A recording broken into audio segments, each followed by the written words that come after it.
Nakiisa ang Police Regional Office 12 sa Regional Peace and Order Council second quarter meeting nitong ika-25 ng Mayo taong kasalukuyan sa Coronadal City, South Cotabato upang palakasin ang koordinasyon sa usapin ng kapayapaan, kaayusan at kaunlaran sa rehiyon. Pinangunahan ni Police Brigadier General Alan B. Manibog, Acting Regional Director ng Police Regional Office 12 at Vice Chairperson ng Regional Peace and Order Council, ang pagbubukas ng pulong at mga talakayan hinggil sa regional security initiatives at interagency collaboration. Naging presiding officer si Honorable Reynaldo S. Tamayo Jr., ang chairperson ng Regional Peace and Order Council Region 12 at gobernador ng South Cotabato.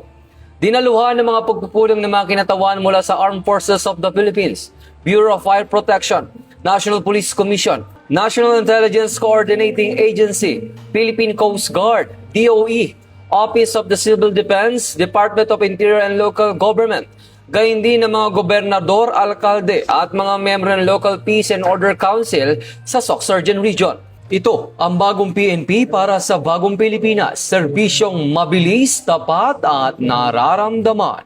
Mula dito sa National Headquarters ng Philippine National Police, ako ang inyong PNN correspondent, Patrolman Edwin Baris, alagad ng batas, tagataguyod ng Balitang Pulis.